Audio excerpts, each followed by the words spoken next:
அன்பர்களே, இப்போது மருத்துவருடைய பின்னணியில் நாம் சிந்திக்கிறோம்.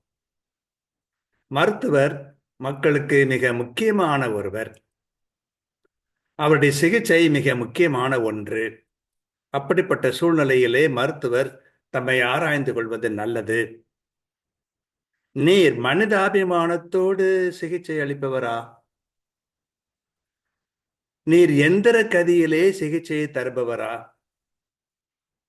நீர் அவசர அவசரமாக கடமையை ஒப்பேற்றுகிறவரா? நீர் நிதானமாக நின்று நம்பிக்கை ஊட்டும் வகையிலே சிகிச்சை தருபவரா?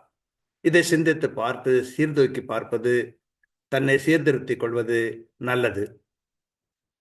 அன்பிறைவா, நான் மனம் திரும்ப வேண்டும். மக்கள் மனம் மாற வேண்டும்.